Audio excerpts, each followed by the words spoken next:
जय श्री राम, जय बालाजी महाराज। प्रिय भक्तों, आप सभी को मेरा सादर नमस्कार। जय श्री बालाजी महाराज। प्रिय भक्तों,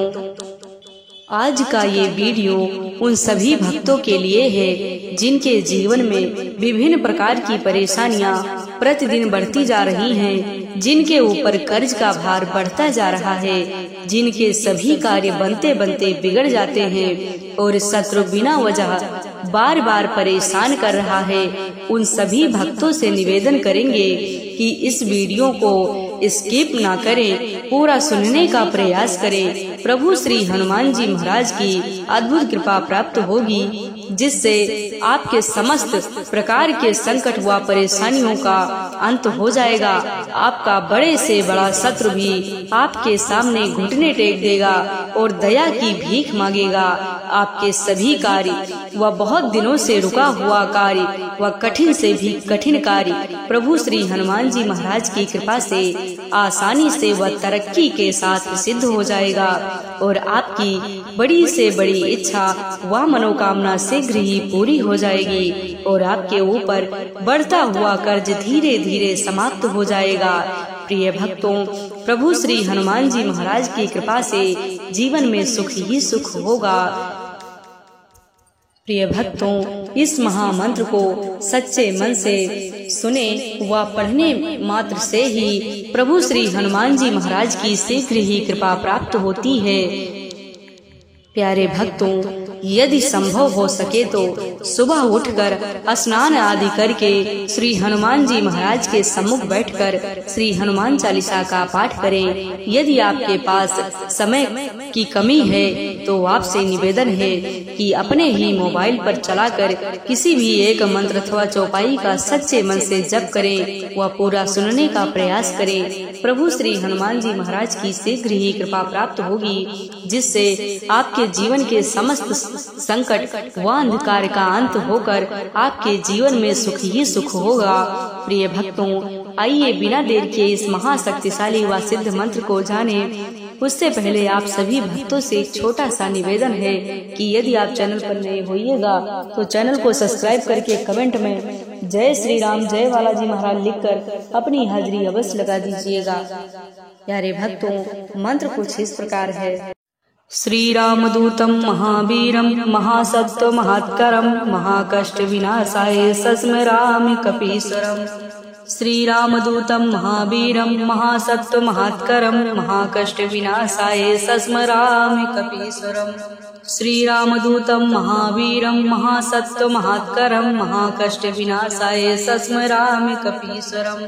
श्री राम दूतम महावीरम महासत्व महात्करम महाकष्ट विनाशाय सस्मरामि कपीश्वरम। श्री राम दूतम महावीरम महासत्व महात्करम महाकष्ट विनाशाय सस्मरामि कपीश्वरम। श्री राम दूतम महावीरम महासत्व महात्करम महाकष्ट विनाशाय सस्मरामि कपीश्वरम। श्री राम दूतम महावीरम महासत्व महात्करम महाकष्ट विनाशाय सस्मरामि कपीश्वरम। श्री राम दूतम महावीरम महासत्व महात्करम महाकष्ट विनाशाय सस्मरामि कपीश्वरम। श्री राम दूतम महावीरम महासत्व महात्करम महाकष्ट विनाशाय सस्मरामि कपीश्वरम। श्री राम दूतम महावीरम महासत्व महात्करम महाकष्ट विनाशाय सस्मरामि कपीश्वरम। श्री राम दूतम महावीरम महासत्व महात्करम महाकष्ट विनाशाय सस्मरामि कपीश्वरम। श्री राम दूतम महावीरम महासत्व महात्करम महाकष्ट विनाशाय सस्मरामि कपीश्वरम। श्री राम दूतम महावीरम महासत्व महात्करम महाकष्ट विनाशाय सस्मरामि कपीश्वरम। श्री राम दूतम महावीरम महासत्व महात्करम महाकष्ट विनाशाय सस्मरामि कपीश्वरम। श्री राम दूतम महावीरम महासत्व महात्करम महाकष्ट विनाशाय सस्मरामि कपीश्वरम। श्रीरामदूतं महावीरं महासत्त्वमहत्करं महाकष्टविनाशाय सस्मरामि कपीश्वरम् श्रीरामदूतं महावीरं महासत्त्वमहत्करं महाकष्टविनाशाय सस्मरामि कपीश्वरम् श्रीरामदूतं महावीरं महासत्त्वमहत्करं महाकष्टविनाशाय सस्मरामि कपीश्वरम् श्रीरामदूतं महावीरं महासत्त्वमहत्करं महाकष्टविनाशाय सस्मरामि कपीश्वरम् श्रीरामदूतं महावीरं महासत्त्वमहत्करं महाकष्टविनाशाय सस्मरामि कपीश्वरम् श्रीरामदूतं महावीरं महासत्त्वमहत्करं महाकष्टविनाशाय सस्मरामि कपीश्वरम् श्रीरामदूतं महावीरं महासत्त्वमहत्करं महाकष्टविनाशाय सस्मरामि कपीश्वरम् श्रीरामदूतं महावीरं महासत्त्वमहत्करं महाकष्टविनाशाय सस्मरामि कपीश्वरम् श्रीरामदूतं महावीरं महासत्त्वमहत्करं महाकष्टविनाशाय सस्मरामि कपीश्वरम् श्रीरामदूतं महावीरं महासत्त्वमहत्करं महाकष्टविनाशाय सस्मरामि कपीश्वरम् श्रीरामदूतं महावीरं महासत्त्वमहत्करं महाकष्टविनाशाय सस्मरामि कपीश्वरम् श्रीरामदूतं महावीरं महासत्त्वमहत्करं महाकष्टविनाशाय सस्मरामि कपीश्वरम् श्रीरामदूतं महावीरं महासत्त्वमहत्करं महाकष्टविनाशाय सस्मरामि कपीश्वरम् श्रीरामदूतं महावीरं महासत्त्वमहत्करं महाकष्टविनाशाय सस्मरामि कपीश्वरम् श्रीरामदूतं महावीरं महासत्त्वमहत्करं महाकष्टविनाशाय सस्मरामि कपीश्वरम् श्रीरामदूतं महावीरं महासत्त्वमहत्करं महाकष्टविनाशाय सस्मरामि कपीश्वरम् श्रीरामदूतं महावीरं महासत्त्वमहत्करं महाकष्टविनाशाय सस्मरामि कपीश्वरम् श्रीरामदूतं महावीरं महासत्त्वमहत्करं महाकष्टविनाशाय सस्मरामि कपीश्वरम् श्रीरामदूतं महावीरं महासत्त्वमहत्करं महाकष्टविनाशाय सस्मरामि कपीश्वरम् श्रीरामदूतं महावीरं महासत्त्वमहत्करं महाकष्टविनाशाय सस्मरामि कपीश्वरम् श्रीरामदूतं महावीरं महासत्त्वमहत्करं महाकष्टविनाशाय सस्मरामि कपीश्वरम्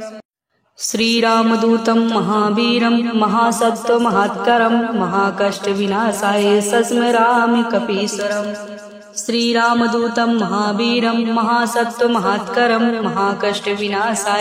सस्मरामि कपीश्वरम् श्रीरामदूतं महावीरं महासत्त्वमहत्करं महाकष्टविनाशाय सस्मरामि कपीश्वरम् श्रीरामदूतं महावीरं महासत्त्वमहत्करं महाकष्टविनाशाय सस्मरामि कपीश्वरम् श्रीरामदूतं महावीरं महासत्त्वमहत्करं महाकष्टविनाशाय सस्मरामि कपीश्वरम् श्रीरामदूतं महावीरं महासत्त्वमहत्करं महाकष्टविनाशाय सस्मरामि कपीश्वरम् श्रीरामदूतं महावीरं महासत्त्वमहत्करं महाकष्टविनाशाय सस्मरामि कपीश्वरम् श्रीरामदूतं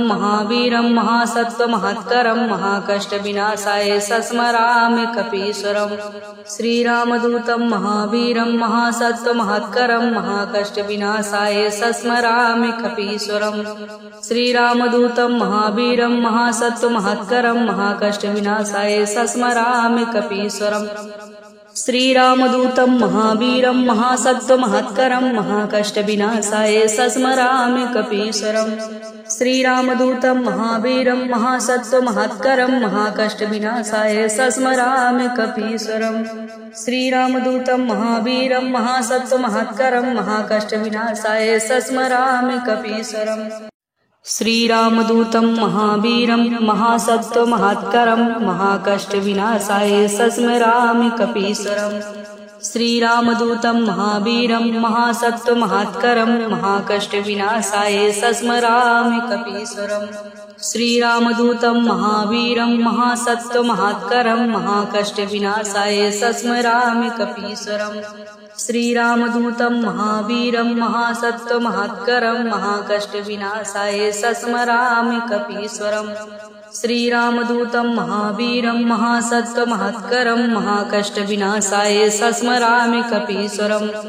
श्रीरामदूतं महावीरं महासत्त्वमहत्करं महाकष्टविनाशाय सस्मरामि कपीश्वरम्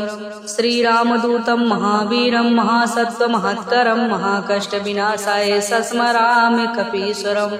श्रीरामदूतं महावीरं महासत्त्वमहत्करं महाकष्टविनाशाय सस्मरामि कपीश्वरम् श्रीरामदूतं महावीरं महासत्त्वमहत्करं महाकष्टविनाशाय सस्मरामि कपीश्वरम् श्रीरामदूतं महावीरं महासत्त्वमहत्करं महाकष्टविनाशाय सस्मरामि कपीश्वरम् श्रीरामदूतं महावीरं महासत्त्वमहत्करं महाकष्टविनाशाय सस्मरामि कपीश्वरम् श्रीरामदूतं महावीरं महासत्त्वमहत्करं महाकष्टविनाशाय सस्मरामि कपीश्वरम् श्रीरामदूतं महावीरं महासत्त्वमहत्करं महाकष्टविनाशाय सस्मरामि कपीश्वरम् श्रीरामदूतं महावीरं महासत्त्वमहत्करं महाकष्टविनाशाय सस्मरामि कपीश्वरम् श्रीरामदूतं महावीरं महासत्त्वमहत्करं महाकष्टविनाशाय सस्मरामि कपीश्वरम् श्रीरामदूतं महावीरं महासत्त्वमहत्करं महाकष्टविनाशाय सस्मरामि कपीश्वरम् श्रीरामदूतं महावीरं महासत्त्वमहत्करं महाकष्टविनाशाय सस्मरामि कपीश्वरम् श्रीरामदूतं महावीरं महासत्त्वमहत्करं महाकष्टविनाशाय सस्मरामि कपीश्वरम् श्रीरामदूतं महावीरं महासत्त्वमहत्करं महाकष्टविनाशाय सस्मरामि कपीश्वरम् श्रीरामदूतं महावीरं महासत्त्वमहत्करं महाकष्टविनाशाय सस्मरामि कपीश्वरम् श्रीरामदूतं महावीरं महासत्त्वमहत्करं महाकष्टविनाशाय सस्मरामि कपीश्वरम् श्रीरामदूतं महावीरं महासत्त्वमहत्करं महाकष्टविनाशाय सस्मरामि कपीश्वरम् श्रीरामदूतं महावीरं महासत्त्वमहत्करं महाकष्टविनाशाय सस्मरामि कपीश्वरम् श्रीरामदूतं महावीरं महासत्त्वमहत्करं महाकष्टविनाशाय सस्मरामि कपीश्वरम् श्रीरामदूतं महावीरं महासत्त्वमहत्करं महाकष्टविनाशाय सस्मरामि कपीश्वरम् श्रीरामदूतं महावीरं महासत्त्वमहत्करं महाकष्टविनाशाय सस्मरामि कपीश्वरम् श्रीरामदूतं महावीरं महासत्त्वमहत्करं महाकष्टविनाशाय सस्मरामि कपीश्वरम् श्रीरामदूतं महावीरं महासत्त्वमहत्करं महाकष्टविनाशाय सस्मरामि कपीश्वरम् श्रीरामदूतं महावीरं महासत्त्वमहत्करं महाकष्टविनाशाय सस्मरामि कपीश्वरम् श्रीरामदूतं महावीरं महासत्त्वमहत्करं महाकष्टविनाशाय सस्मरामि कपीश्वरम् श्रीरामदूतं महावीरं महासत्त्वमहत्करं महाकष्टविनाशाय सस्मरामि कपीश्वरम् श्रीरामदूतं महावीरं महासत्त्वमहत्करं महाकष्टविनाशाय सस्मरामि कपीश्वरम् श्रीरामदूतं महावीरं महासत्त्वमहत्करं महाकष्टविनाशाय सस्मरामि कपीश्वरम् श्रीरामदूतं महावीरं महासत्त्वमहत्करं महाकष्टविनाशाय सस्मरामि कपीश्वरम् श्रीरामदूतं महावीरं महासत्त्वमहत्करं महाकष्टविनाशाय सस्मरामि कपीश्वरम् श्रीरामदूतं महावीरं महासत्त्वमहत्करं महाकष्टविनाशाय सस्मरामि कपीश्वरम् श्रीरामदूतं महावीरं महासत्त्वमहत्करं महाकष्टविनाशाय सस्मरामि कपीश्वरम् श्रीरामदूतं महावीरं महासत्त्वमहत्करं महाकष्टविनाशाय सस्मरामि कपीश्वरम् श्रीरामदूतं महावीरं महासत्त्वमहत्करं महाकष्टविनाशाय सस्मरामि कपीश्वरम् श्रीरामदूतं महावीरं महासत्त्वमहत्करं महाकष्टविनाशाय सस्मरामि कपीश्वरम् श्रीरामदूतं महावीरं महासत्त्वमहत्करं महाकष्टविनाशाय सस्मरामि कपीश्वरम् श्रीरामदूतं महावीरं महासत्त्वमहत्करं महाकष्टविनाशाय सस्मरामि कपीश्वरम् श्रीरामदूतं महावीरं महासत्त्वमहत्करं महाकष्टविनाशाय सस्मरामि कपीश्वरम् श्रीरामदूतं महावीरं महासत्त्वमहत्करं महाकष्टविनाशाय सस्मरामि कपीश्वरम् श्रीरामदूतं महावीरं महासत्त्वमहत्करं महाकष्टविनाशाय सस्मरामि कपीश्वरम् श्रीरामदूतं महावीरं महासत्त्वमहत्करं महाकष्टविनाशाय सस्मरामि कपीश्वरम् श्रीरामदूतं महावीरं महासत्त्वमहत्करं महाकष्टविनाशाय सस्मरामि कपीश्वरम् श्रीरामदूतं महावीरं महासत्त्वमहत्करं महाकष्टविनाशाय सस्मरामि कपीश्वरम् श्रीरामदूतं महावीरं महासत्त्वमहत्करं महाकष्टविनाशाय सस्मरामि कपीश्वरम् श्रीरामदूतं महावीरं महासत्त्वमहत्करं महाकष्टविनाशाय सस्मरामि कपीश्वरम् श्रीरामदूतं महावीरं महासत्त्वमहत्करं महाकष्टविनाशाय सस्मरामि कपीश्वरम् श्रीरामदूतं महावीरं महासत्त्वमहत्करं महाकष्टविनाशाय सस्मरामि कपीश्वरम् श्रीरामदूतं महावीरं महासत्त्वमहत्करं महाकष्टविनाशाय सस्मरामि कपीश्वरम् श्रीरामदूतं महावीरं महासत्त्वमहत्करं महाकष्टविनाशाय सस्मरामि कपीश्वरम् श्रीरामदूतं महावीरं महासत्त्वमहत्करं महाकष्टविनाशाय सस्मरामि कपीश्वरम् श्रीरामदूतं महावीरं महासत्त्वमहत्करं महाकष्टविनाशाय सस्मरामि कपीश्वरम् श्रीरामदूतं महावीरं महासत्त्वमहत्करं महाकष्टविनाशाय सस्मरामि कपीश्वरम् श्रीरामदूतं महावीरं महासत्त्वमहत्करं महाकष्टविनाशाय सस्मरामि कपीश्वरम् श्रीरामदूतं महावीरं महासत्त्वमहत्करं महाकष्टविनाशाय सस्मरामि कपीश्वरम् श्रीरामदूतं महावीरं महासत्त्वमहत्करं महाकष्टविनाशाय सस्मरामि कपीश्वरम् श्रीरामदूतं महावीरं महासत्त्वमहत्करं महाकष्टविनाशाय सस्मरामि कपीश्वरम् श्रीरामदूतं महावीरं महासत्त्वमहत्करं महाकष्टविनाशाय सस्मरामि कपीश्वरम् श्रीरामदूतं महावीरं महासत्त्वमहत्करं महाकष्टविनाशाय सस्मरामि कपीश्वरम् श्रीरामदूतं महावीरं महासत्त्वमहत्करं महाकष्टविनाशाय सस्मरामि कपीश्वरम् श्रीरामदूतं महावीरं महासत्त्वमहत्करं महाकष्टविनाशाय सस्मरामि कपीश्वरम् श्रीरामदूतं महावीरं महासत्त्वमहत्करं महाकष्टविनाशाय सस्मरामि कपीश्वरम् श्रीरामदूतं महावीरं महासत्त्वमहत्करं महाकष्टविनाशाय सस्मरामि कपीश्वरम् श्रीरामदूतं महावीरं महासत्त्वमहत्करं महाकष्टविनाशाय सस्मरामि कपीश्वरम् श्रीरामदूतं महावीरं महासत्त्वमहत्करं महाकष्टविनाशाय सस्मरामि कपीश्वरम् श्रीरामदूतं महावीरं महासत्त्वमहत्करं महाकष्टविनाशाय सस्मरामि कपीश्वरम् श्रीरामदूतं महावीरं महासत्त्वमहत्करं महाकष्टविनाशाय सस्मरामि कपीश्वरम्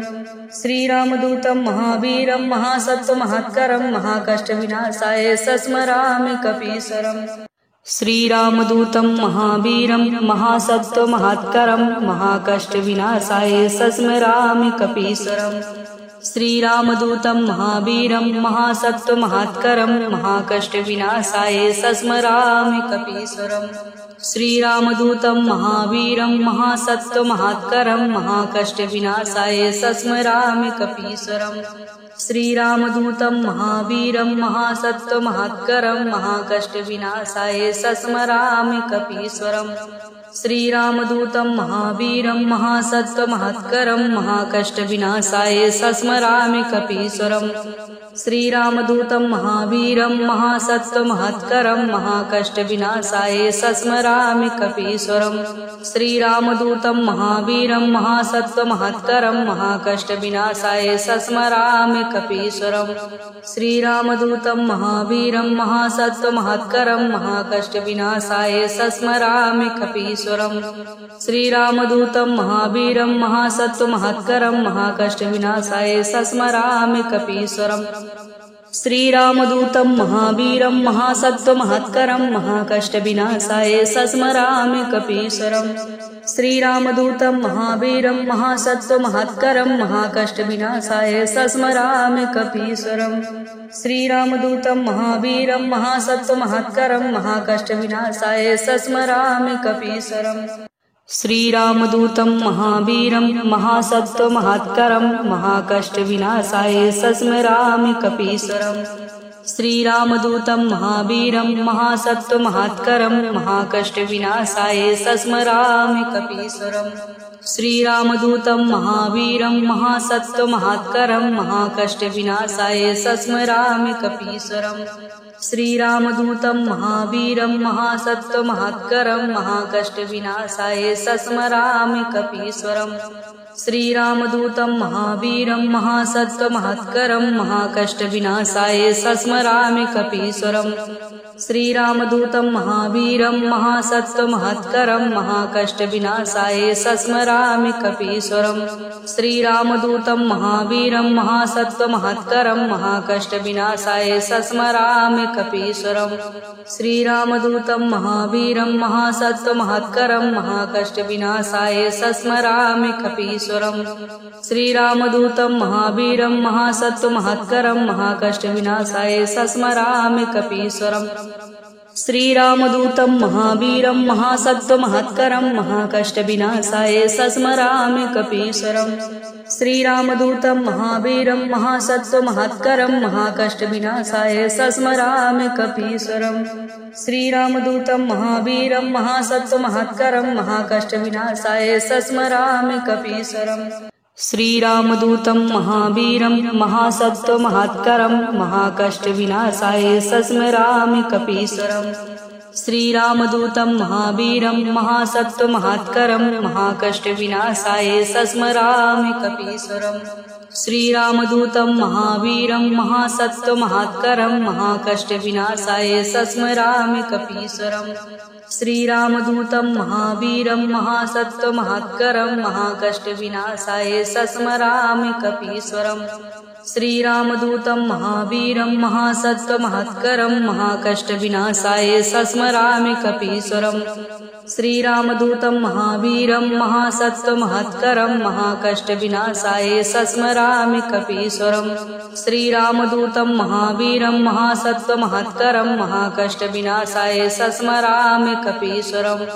श्रीरामदूतं महावीरं महासत्त्वमहत्करं महाकष्टविनाशाय सस्मरामि कपीश्वरम्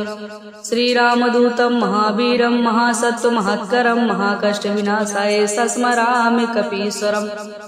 श्रीरामदूतं महावीरं महासत्त्वमहत्करं महाकष्टविनाशाय सस्मरामि कपीश्वरम् श्रीरामदूतं महावीरं महासत्त्वमहत्करं महाकष्टविनाशाय सस्मरामि कपीश्वरम् श्रीरामदूतं महावीरं महासत्त्वमहत्करं महाकष्टविनाशाय सस्मरामि कपीश्वरम् श्रीरामदूतं महावीरं महासत्त्वमहत्करं महाकष्टविनाशाय सस्मरामि कपीश्वरम् श्रीरामदूतं महावीरं महासत्त्वमहत्करं महाकष्टविनाशाय सस्मरामि कपीश्वरम् श्रीरामदूतं महावीरं महासत्त्वमहत्करं महाकष्टविनाशाय सस्मरामि कपीश्वरम् श्रीरामदूतं महावीरं महासत्त्वमहत्करं महाकष्टविनाशाय सस्मरामि कपीश्वरम् श्रीरामदूतं महावीरं महासत्त्वमहत्करं महाकष्टविनाशाय सस्मरामि कपीश्वरम् श्रीरामदूतं महावीरं महासत्त्वमहत्करं महाकष्टविनाशाय सस्मरामि कपीश्वरम् श्रीरामदूतं महावीरं महासत्त्वमहत्करं महाकष्टविनाशाय सस्मरामि कपीश्वरम् श्रीरामदूतं महावीरं महासत्त्वमहत्करं महाकष्टविनाशाय सस्मरामि कपीश्वरम् श्रीरामदूतं महावीरं महासत्त्वमहत्करं महाकष्टविनाशाय सस्मरामि कपीश्वरम् श्रीरामदूतं महावीरं महासत्त्वमहत्करं महाकष्टविनाशाय सस्मरामि कपीश्वरम् श्रीरामदूतं महावीरं महासत्त्वमहत्करं महाकष्टविनाशाय सस्मरामि कपीश्वरम् श्रीरामदूतं महावीरं महासत्त्वमहत्करं महाकष्टविनाशाय सस्मरामि कपीश्वरम् श्रीरामदूतं महावीरं महासत्त्वमहत्करं महाकष्टविनाशाय सस्मरामि कपीश्वरम्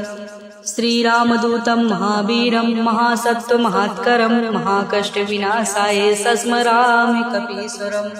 श्रीरामदूतं महावीरं महासत्त्वमहत्करं महाकष्टविनाशाय सस्मरामि कपीश्वरम् श्रीरामदूतं महावीरं महासत्त्वमहत्करं महाकष्टविनाशाय सस्मरामि कपीश्वरम्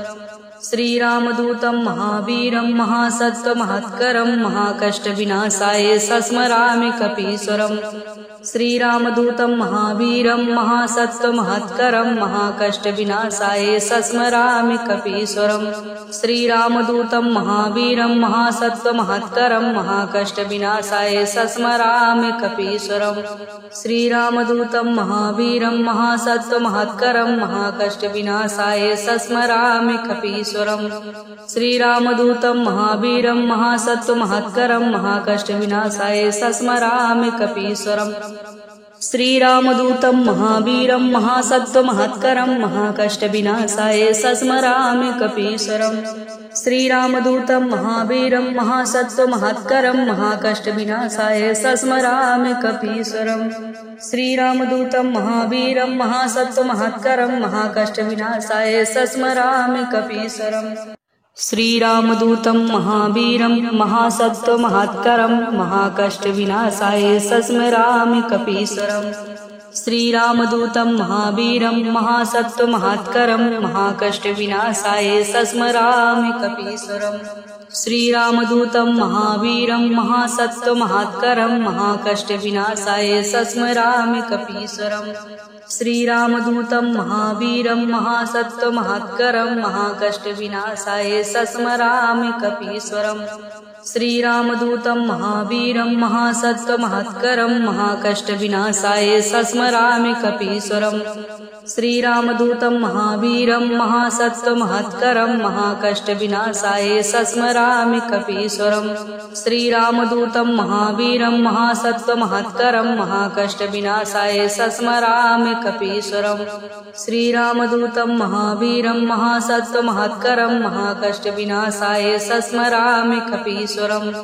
श्रीरामदूतं महावीरं महासत्त्वमहत्करं महाकष्टविनाशाय सस्मरामि कपीश्वरम्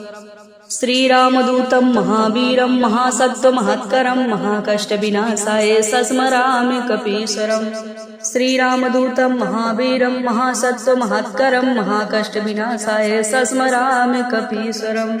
श्रीरामदूतं महावीरं महासत्त्वमहत्करं महाकष्टविनाशाय सस्मरामि कपीश्वरम् श्रीरामदूतं महावीरं महासत्त्वमहत्करं महाकष्टविनाशाय सस्मरामि कपीश्वरम् श्रीरामदूतं महावीरं महासत्त्वमहत्करं महाकष्टविनाशाय सस्मरामि कपीश्वरम् श्रीरामदूतं महावीरं महासत्त्वमहत्करं महाकष्टविनाशाय सस्मरामि कपीश्वरम् श्रीरामदूतं महावीरं महासत्त्वमहत्करं महाकष्टविनाशाय सस्मरामि कपीश्वरम् श्रीरामदूतं महावीरं महासत्त्वमहत्करं महाकष्टविनाशाय सस्मरामि कपीश्वरम् श्रीरामदूतं महावीरं महासत्त्वमहत्करं महाकष्टविनाशाय सस्मरामि कपीश्वरम् श्रीरामदूतं महावीरं महासत्त्वमहत्करं महाकष्टविनाशाय सस्मरामि कपीश्वरम् श्रीरामदूतं महावीरं महासत्त्वमहत्करं महाकष्टविनाशाय सस्मरामि कपीश्वरम् श्रीरामदूतं महावीरं महासत्त्वमहत्करं महाकष्टविनाशाय सस्मरामि कपीश्वरम् श्रीरामदूतं महावीरं महासत्त्वमहत्करं महाकष्टविनाशाय सस्मरामि कपीश्वरम् श्रीरामदूतं महावीरं महासत्त्वमहत्करं महाकष्टविनाशाय सस्मरामि कपीश्वरम् श्रीरामदूतं महावीरं महासत्त्वमहत्करं महाकष्टविनाशाय सस्मरामि कपीश्वरम् श्रीरामदूतं महावीरं महासत्त्वमहत्करं महाकष्टविनाशाय सस्मरामि कपीश्वरम् श्रीरामदूतं महावीरं महासत्त्वमहत्करं महाकष्टविनाशाय सस्मरामि कपीश्वरम् श्रीरामदूतं महावीरं महासत्त्वमहत्करं महाकष्टविनाशाय सस्मरामि कपीश्वरम् श्रीरामदूतं महावीरं महासत्त्वमहत्करं महाकष्टविनाशाय सस्मरामि कपीश्वरम्